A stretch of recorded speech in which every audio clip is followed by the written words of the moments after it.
आज आपण मकर संक्रांत विशेष खमंग खरपूस आणि टम्म फुगलेली तीळ शेंगदाण्याची पोळी कशी बनवायची हे पाहणार आहोत। ही अगदी साध्या सोप्या पद्धतीने खमंग आणि खुशखुशीत होते। नमस्कार, MM पटेल किचन मध्ये तुम्हा सर्वांचं मनापासून स्वागत।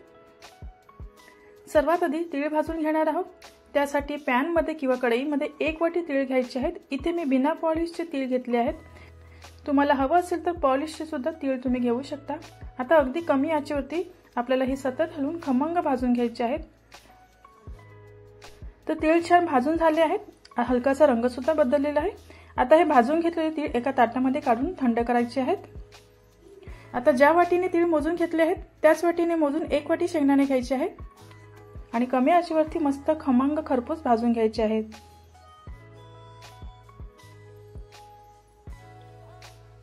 आता हे भाजून घेतलेले शेंगदाणे सुद्धा ताटामध्ये काढून घ्यायचे आहेत। त्यानंतर किसलेलं खोबरं घ्यायचं आहे पाव वाटी। हे सुद्धा छान हलकासा रंग बदलेपर्यंत भाजून घ्यायचं आहे।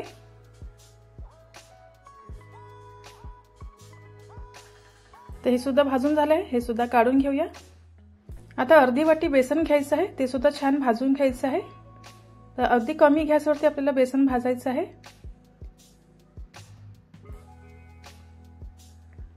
तर बेसनच्या ज्या गुठल्या आहेत त्या आपल्याला अशा मोडून घ्यायच्या आहेत आणि छान असं भाजून घ्यायचं आहे। बेसन भाजत आले की ह्यामध्ये 1 चम्मच तूप घालायचं आहे आणि छान असं खमंग भाजून घ्यायचं आहे। तर इथे बेसन सुद्धा भाजून झाले आहे। हे आता आपण काढून घेऊया।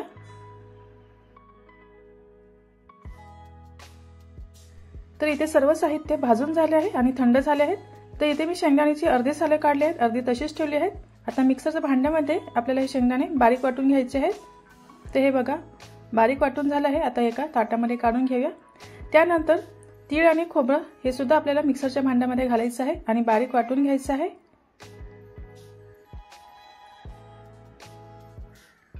तर हे बघा हे सुद्धा बारीक वाटून झालं आहे। हे सगळं बारीक करताना मिक्सर चालू बंद करून हे आपल्याला बारीक वाटून घ्यायचं आहे।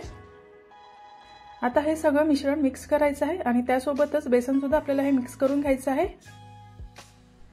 आता ह्यामध्ये वेलची पूड घालायची आहे आणि 1 वाटी तीळ आणि 1 वाटी शेंगदाणे घेतले आहेत। त्यानुसार मी इथे 2 वाटी गूळ घेतला आहे। हा गूळ मी बारीक चिरून घेतला आहे आणि आता आपल्याला हे सर्व मिक्स करायचं आहे। आता आपल्याला पुन्हा हे मिक्सर मधून फिरवून घ्यायचं आहे जेणेकरून गुळाचे खडे असतील तर ते छान बारीक होऊन जातील।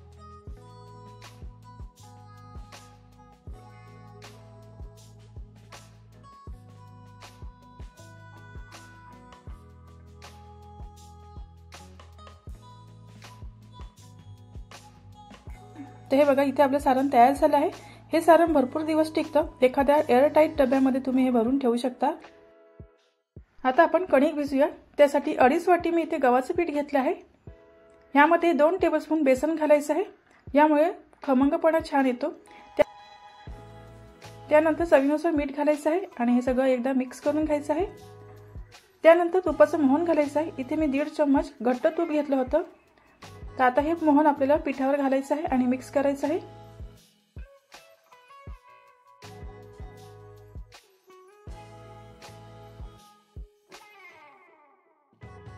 आणि असं चोळून घ्यायचं आहे। असं चोळून घेतल्याने सगळीकडे मोहन व्यवस्थित लागतं आणि पोळी छान मस्त खुसखुशीत होते। आता ह्यामध्ये थोडे थोडे पाणी घालून घट्टसर पीठ भिजवून घ्यायचं आहे। आपण चपातीला जसं पीठ भिजवतो त्यापेक्षा थोडंसं घट्ट पीठ भिजवायचं आहे। जास्तही घट्ट नाही पाहिजे।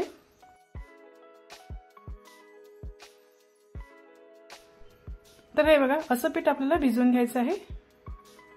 आता हे पीठ अर्धा तास झाकून ठेवायचं आहे। अर्धा तास झालं आहे। पीठ छान भिजलं आहे। हे थोडंसं पुन्हा पीठ मळून घ्यायचं आहे।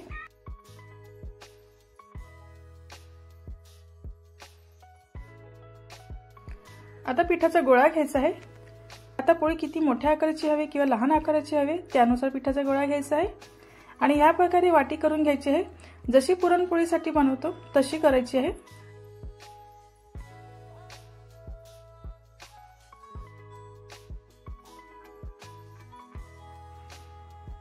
तर ह्यामध्ये आपल्याला सारण भरायचं आहे।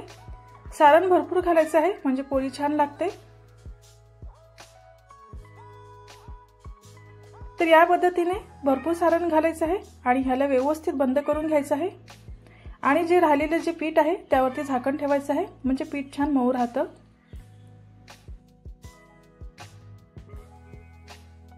तर इथे सारण छान भरून झालं आहे। आता हे व्यवस्थित आपल्याला गोळा पसरवून घ्यायचा आहे, म्हणजे सारण छान सगळीकडे पसरेल। आता ह्याची पोळी लाटायची आहे। तर पोळी लाटण्यासाठी तांदळाचं पीठ घेते, म्हणजे पोळी छान पटकन लाटली जाते। तर पोळी लाटताना दोन्ही बाजूनी लाटायची आहे आणि ही पोळी पातळ लाटायची आहे। तर दोन्ही बाजूनी छान अशी एकसारखी लाटून घ्यायची आहे।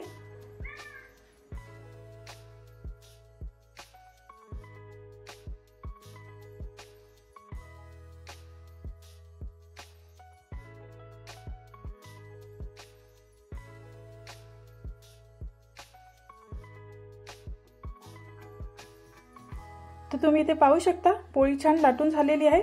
सारण अगदी कडेपर्यंत पसरलेलं आहे आणि दोन्ही बाजूनी सारखीच दिसते। इथे मी अगोदरच तवा गरम करायला ठेवला होता। तर तवा व्यवस्थित गरम झाला आहे। आता मध्यम आचेवरती आपल्याला ही पोळी भाजून घ्यायची आहे। तर पोळीवरती असे थोडेसे बबल्स आले की आपल्याला ही पलटून घ्यायची आहे आणि तूप लावून घ्यायचं आहे। इथे तुम्ही आवडीनुसार तूप किंवा तेल लावू शकता। तर पोळी छान अशी खरपूस भाजून घ्यायची आहे। तर इथे मी दोन्ही बाजूनी तूप लावून पोळी छान भाजून घेते। पोळी अशी खरपूस खमंग अशी भाजून घेते। तर हे बघा छान पोळी फुगली आहे। तर अशाच पद्धतीने मी बाकीच्या सुद्धा पोळ्या खमंग अशा भाजून घेते।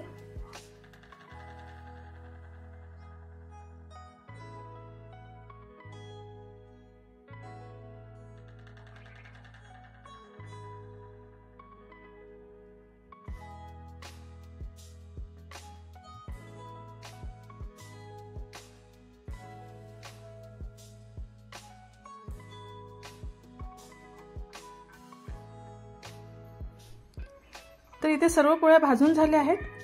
अगदी छान दोन्ही बाजूंनी मी इथे खरपूस भाजून घेतले आहेत।